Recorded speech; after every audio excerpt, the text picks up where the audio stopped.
know, Dan Emerson told me he's ready to go. That guy's a maniac, man. He comes out of that fight, you know, that absolute war, and he's ready to fight. We'll see what happens.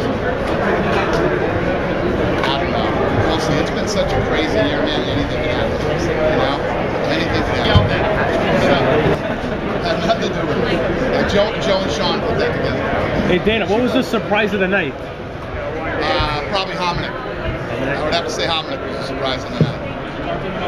I didn't. On the lightweight or the tournament thing, I mean, you said in the past that you don't really like the idea. Why do you say that? Well, you got to kick off a tournament to decide who's going to fight for the title. You got to do it. It's not really a tournament. I mean, tournament. They're both fighting on the same card. The guys who win will fight for the title. I guess that's a tournament.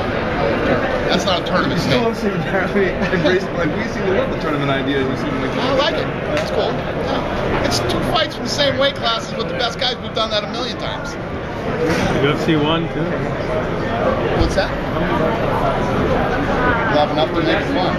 Yeah, we wouldn't do it if we didn't have a stacked division. You know. It'll be good. How long ago did you meet those two guys? You and Paul and the guy from Japan. How long ago did you get those guys? Yeah, over the last couple of weeks. We've been working on this thing for a while, but we got it down now.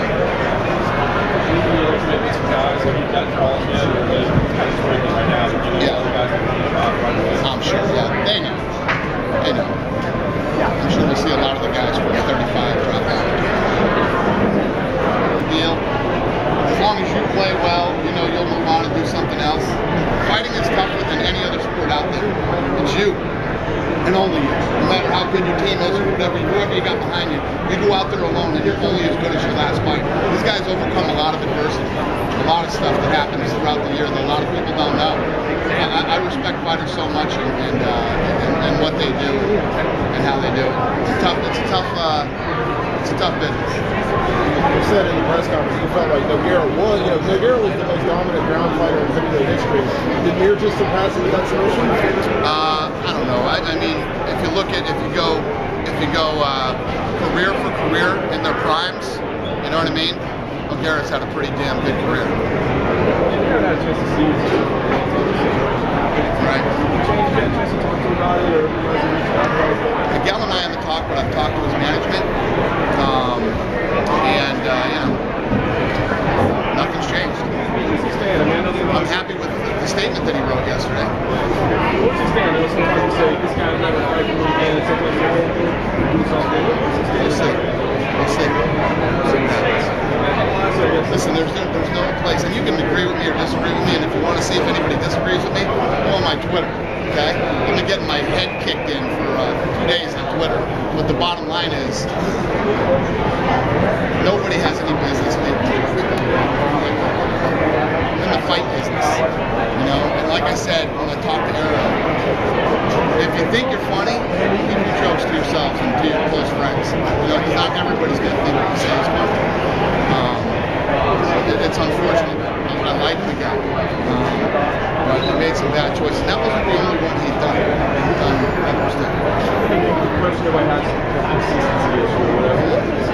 Well, let me tell you what. You want to see consistency? Let's see if anybody does that again. Let's see if anybody does it again. I double dare you. I double dare you to send another tweet like that again. It is what it is. It's unfortunate, you know. He's a good guy, but it made no sense. It came out of left field. That was from a TV show. I don't give a shit. This isn't a TV show. This is a sport. And the thing is about sending things like that out on Twitter, it's not like you have some forum to explain yourself and to discuss what you meant. There's 40 or 100 and something characters. You know what I mean? It's bad news, and it is what it is. People can agree with me or disagree with me. I don't care what anybody thinks. I don't care. It is what it is. It won't happen again. Some written that you guys have to know. I think it's pretty clear. We're dealing with smart guys. Let common sense prevail. You know? I'm seeing you guys sending tweets like that. I don't see too many people sending tweets like that. That are smart, professional guys. That's just the next thing. Here's the thing. I'm a pretty fair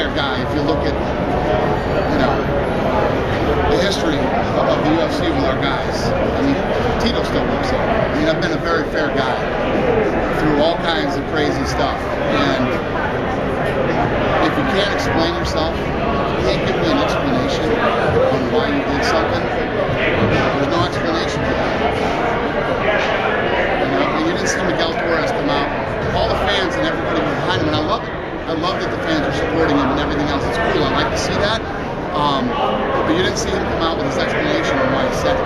There is no explanation for it. You know? And tweets like, your mouth says no, but my roofie says yes.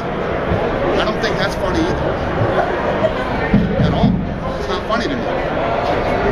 So, agree with me or disagree with me, it is what it is. I make those decisions. And that's what I chose to do. Can you comment on Mirko Krokop's exit from the UFC and what his legacy might have left in mixed martial arts? I think that, you know, Mirko Krokop is a legend in the sport. He did great things over Pride, and he came over here, and he was a stud in the UFC. He's a good guy. I respect him. I like him, and that's it. I don't know what else to say. Any comments on his situation there? Any chance that he would overcome after? I think he's done on his own admission.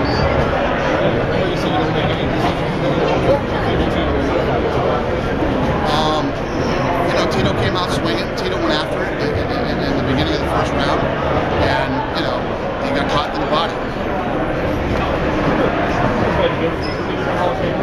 I mean, Tito has a significant place in the history of the sport. Whether he and I had you know, when you really think about it, the battle between Tito and I, and Chuck and I and Tito, you know, really did help build this thing in the beginning. I think so, you know. We had people who loved Tito and hated me, and you know, were on my side, didn't like Tito. It was a pretty big, you know, real storyline that happened. And there were times, man, when I could be honest now and tell you, when me and Tito were absolute works. Things were just as nasty could be behind the scenes when he fought Leo and Cheetah. You know, and that was probably one of the craziest times in my entire career since I've been here. Just tons of stuff. Someday you guys will see it all, because most of it's on video, and a lot of it is, you know, the video vlogs that we shoot. Those were video vlogs that never went out. But some pretty crazy shit. Yeah, Dana's my bitch. Yeah. Do you think he'll go back to the Huntington Beach bad boy? God, I hope so.